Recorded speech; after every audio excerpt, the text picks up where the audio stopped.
নমস্কার। আজকের এই বিশেষ পর্বে আপনাদের সবাইকে স্বাগত। আচ্ছা, কম্পিউটার সায়েন্সের সবচেয়ে বড় চ্যালেঞ্জগুলোর একটা কি বলুন তো? বিশাল ডেটা নিয়ে কাজ করা। আজ আমরা দেখব কিভাবে ম্যাট্রিক্সের ভেতরে লুকিয়ে থাকা একটা সহজ কিন্তু দারুণ শক্তিশালী কৌশলের মাধ্যমে সেই বিশাল সমস্যাগুলোকেও একদম ছোট করে ফেলা যায়। চলুন শুরু করা যাক। আপনারা যারা কোডিং করেন বা ডেটা সায়েন্স নিয়ে কাজ করেন তারা তো প্রায়ই এই প্রশ্নটার মুখোমুখি হন, তাই না? যখন লক্ষ লক্ষ ডেটা পয়েন্ট থাকে তখন সাধারণ অ্যালগোরিদমগুলো যেন একেবারে কচ্ছপের মতো চলতে শুরু করে, মাথা খারাপ হয়ে যায়। তো এর সমাধানটা কি? কিভাবে আমরা এই বিপুল পরিমাণ ডেটা নিয়ে দ্রুত কাজ করতে পারি? আচ্ছা, একটা জিনিস ভাবুন তো, আপনাকে একটা বিশাল লেগো ক্যাসেল বানাতে দেয়া হলো। আপনি কি করবেন? একটা একটা করে ইট গেঁথে সেটা বানাবেন, নাকি আগে থেকে তৈরি করা দেয়াল বা মিনারের মতো বড় অংশগুলো শুধু জুড়ে দেবেন? অবশ্যই দ্বিতীয় উপায়টা অনেক বেশি স্মার্ট আর ফাস্ট, তাই না? কম্পিউটারের জগতেও কি এমন কোনো স্মার্ট উপায় আছে? কম্পিউটেশনাল সমস্যাগুলো ঠিক এই লেগো ক্যাসেলের মতোই। একটা একটা করে সংখ্যা নিয়ে কাজ করাটা হলো সেই একটা একটা করে ইট গাঁথার মতো। কিন্তু এর চেয়ে অনেক ভালো, অনেক স্মার্ট একটা উপায় আছে। আজকের আলোচনায় আমরা সেই উপায়টাই খুঁজে বের করব, যার নাম ডিভাইড অ্যান্ড কঙ্কার। মূল ধারণাটা কিন্তু খুবই সহজ। একটা বিশাল আর জটিল সমস্যাকে আমরা ছোট ছোট একই ধরনের সমস্যায় ভেঙে নিই। ঠিক যেমন লেগো ক্যাসেলের জন্য আমরা আগে থেকে দেয়াল বা মিনার বানিয়ে নিচ্ছিলাম, কম্পিউটার সায়েন্সের ভাষায় একেই বলে ডিভাইড অ্যান্ড কঙ্কার। তাহলে মূলনীতিটা কি দাঁড়ালো? বড় সমস্যাকে ছোট করে ফেলা, তাই তো? আর এই ডিভাইড অ্যান্ড কনকার নীতিটা কাজে লাগানোর জন্য আমাদের হাতে একটা দারুণ অস্ত্র আছে, ব্লক ম্যাট্রিক্স। নামটা শুনে হয়তো একটু কঠিন মনে হচ্ছে, কিন্তু বিশ্বাস করুন, ধারণাটা খুবই মজার। এটা অনেকটা ছবির ভেতরে আরেকটা ছবি খুঁজে পাওয়ার মতো। তো এই ব্লক ম্যাট্রিক্স জিনিসটা কি? খুব সহজ ভাষায় এটা এমন একটা ম্যাট্রিক্স যার প্রত্যেকটা এলিমেন্ট কোনো সাধারণ সংখ্যা নয়, বরং নিজেই একটা আস্ত ছোট ম্যাট্রিক্স। ব্যাপারটা ভাবুন একটা মোজাইক পেন্টিংয়ের মতো। দূর থেকে দেখলে একটা বড় ছবি, তাই না? কিন্তু কাছে গেলেই দেখবেন, আরে এটা তো হাজার হাজার ছোট ছোট ছবি দিয়ে বানানো। ব্লক ম্যাট্রিক্সও একদম তাই, ম্যাট্রিক্সের ভেতরে ম্যাট্রিক্স। এই স্লাইডটা দেখলেই ব্যাপারটা একদম জলের মতো পরিষ্কার হয়ে যাবে। বাদিকে দেখুন, একটা সাধারণ ম্যাট্রিক্স যার প্রত্যেকটা উপাদান হলো একটা সংখ্যা। কিন্তু ডান দিকে দেখুন, আমরা পুরো ম্যাট্রিক্সটাকে একটা দেয়ালের মতো ভাবছি, যেটা ছোট ছোট ইটের মতো ব্লক দিয়ে তৈরি।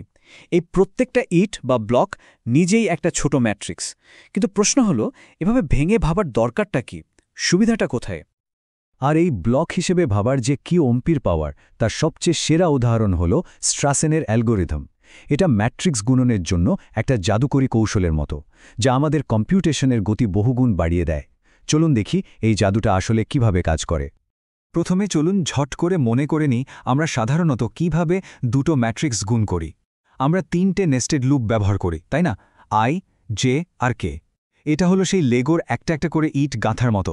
কাজ চলে যায়, কিন্তু খুবই স্লো। আর টেকনিক্যাল টার্মে এটার কম্পিউটেশনাল কস্ট হল O of n cube. O of n cube এর মানে কি জানেন? ম্যাট্রিক্সের সাইজ যদি ডাবল হয়, সময় লাগবে ৮ গুণ বেশি। ভাবা যায়? বড় ডেটা সেটের জন্য এটা একটা বিরাট সমস্যা। তো এখানেই আসল প্রশ্নটা, এর চেয়ে ফাস্ট কি করা সম্ভব? উত্তরটা হলো হ্যাঁ, অবশ্যই সম্ভব। আর এখানেই আমাদের হিরো ব্লক ম্যাট্রিক্স আবার ফিরে আসছে। স্ট্রাসেন ঠিক এই কাজটাই করেছিলেন। উনি ম্যাট্রিক্সগুলোকে ৪টে সমান ব্লকে ভাগ করলেন, আর তারপর রিকার্সিভলি মানে বারবার একই পদ্ধতির পুনরাবৃত্তি করে সমস্যাটা সলভ করলেন। সাধারণত যেখানে ৮টা গুণন লাগে, স্ট্রাসেন একটা অবিশ্বাস্য কৌশলে সেটাকে মাত্র ৭টা গুণনে নামিয়ে আনলেন। এখন মনে হতে পারে, আরে ৮টার জায়গায় ৭টা এমন কি আর ব্যাপার? কিন্তু এখানেই আসল খেলাটা। আর ওই একটা গুণন বাঁচানোর ফলেই ম্যাজিকের মতো computational cost O of n cube থেকে কমে গিয়ে দাঁড়ালো প্রায় ও অফ এন স্কোয়ার.81।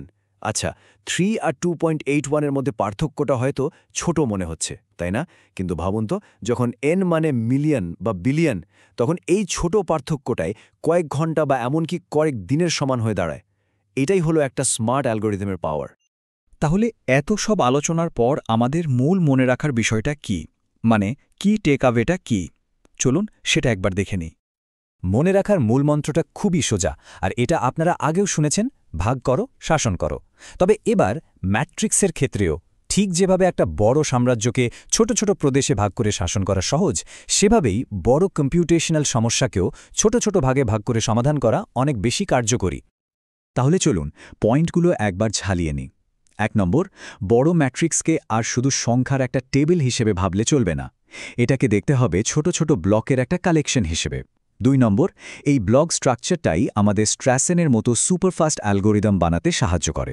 আর 3 নম্বর, আর এটা খুব important, high performance computing, parallel processing, এই সব কিছুর একেবারে গোড়ায় কিন্তু এই ডিভাইড অ্যান্ড কনকার আইডিয়াটাই আছে। কিন্তু জানেন কি, এই ডিভাইড অ্যান্ড কনকার আইডিয়াটা শুধু ম্যাট্রিক্স বা কোডিংয়ের মধ্যেই আটকেনি।